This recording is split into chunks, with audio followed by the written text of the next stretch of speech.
Okay, welcome to Gen X Medic. We're about to talk about the end of ET3, what it was, what it should have been.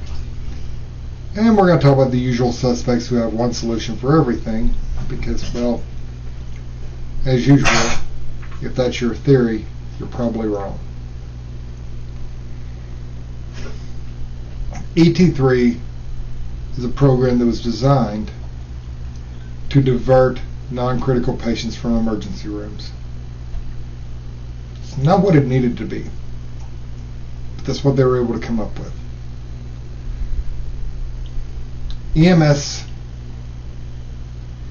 has gotten to the point that we've gained a greater knowledge of what we need to be, but we've not figured out how to be what we need to be.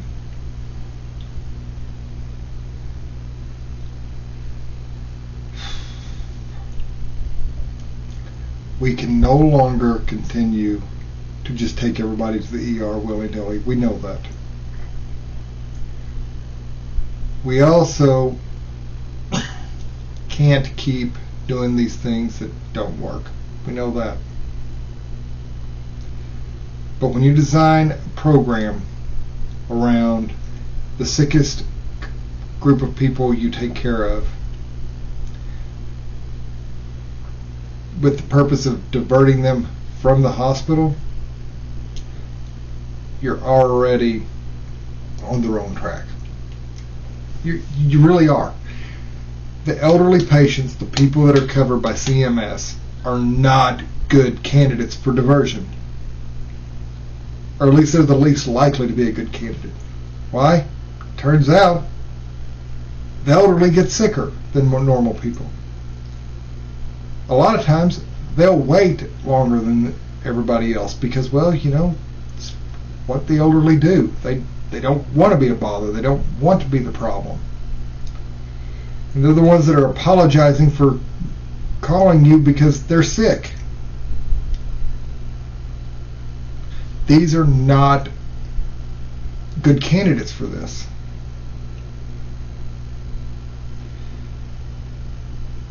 And everyone who's involved in evidence-based medicine knows full well the first thing you need to look at is who's your target.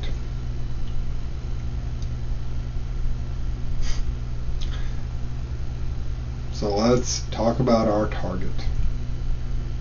It needs to be your 20s to 50-year-olds. That's where you're going to be able to make a difference. Should have been Medicaid, not Medicare, as your initial cohort. These are faults. How do we know the faults? It's easy. There's a study that made all kinds of news and racket in EMS a few years ago.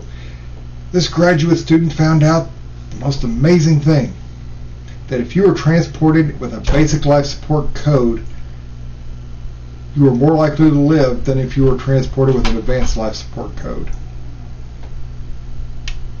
You know what? If you're admitted to the hospital and to the med-surg floor versus the ICU, you're also more likely to survive.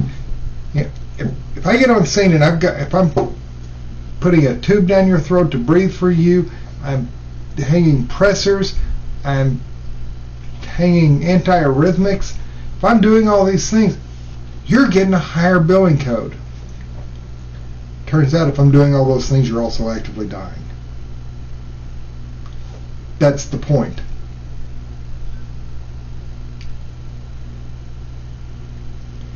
And if you're trying to divert those who are more likely to die, you are actively looking at the people who should not be diverted. The elderly are like dialysis patients. When you pick them up, they're sicker, they're less likely to complain, and they have a higher likelihood of being critically ill. Anyone in EMS knows this. Anyone in an ER knows this. The sicker someone is, the sicker they are when they come in, because these people have a normal level of sick.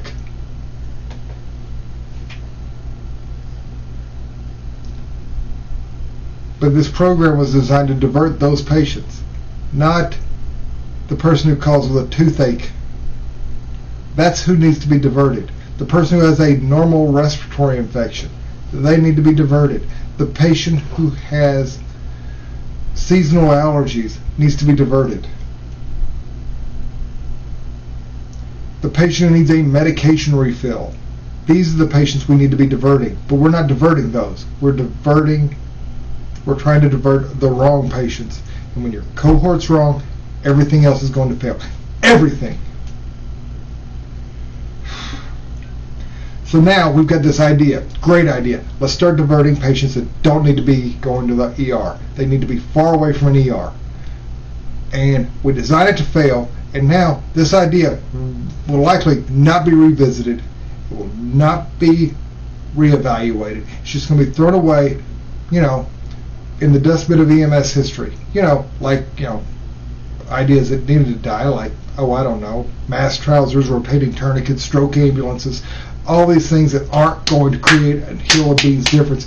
This is something that would, but it was designed poorly, and because no one can admit, there was a poor initial clinical design, we need to do it different.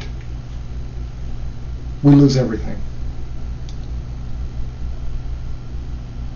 Oh, and by the way, those people who are fighting the salary fights, by the way, this poor design hurt the salary fight. It hurt the education fight. It hurt building a better profession. But, hey, I just want to show up, drive lights and sirens, and do all kinds of cool stuff. Maybe you need to take the attitude that you want to help people. And maybe we need to stand up better. We definitely need a better lobbying organization. Yes, National Association of EMTs, we need a better lobbying organization who actually lobbies and looks out for us. At this point, if the fire departments would actually advocate for all of EMS, I'd be willing to back the IAFF and NA, that group of people. Sorry, I'm upset. I'm irritated about this. It came out several days ago. I tried to calm down, and the more I talk about it, the madder I get.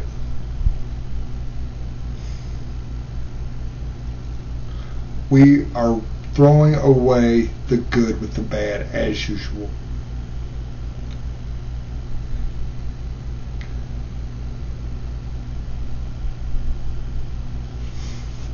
We need a discussion about this. We need this to get bigger. We need to have a larger conversation. Those of us who are on YouTube, those of us who are on any other social media platform, let's build some. Let's get a big group together and let's have a conversation on how to fix this. Let's make some noise. So we're going to get to the point of where I'm really bad at YouTube. I need you to like this. I need you to share it. I need you to subscribe. Tell people what's going on. Get in my comments. Tell me where I'm wrong. I want to know. If you've got a better idea, let me know. But we've got to... This is our profession, folks. This is how we make a living. This is how we help people. And I don't know about you, but when I make someone's life a little better, it feels really good. And I want to feel good at work. I want to feel good when I come home. I want to make things better. You know what? I wanted to be making a video this week about the fishing trip I just had and how great that was for me, getting better and able to do my job better because I took a little bit of a break and touched grass and was able to relax. No, I'm on here ranting and raving because a program that should have been an amazing thing was designed poorly. And by the way, I was telling people when it first came out and I found out about it where it was designed poorly. This isn't new. This is not new.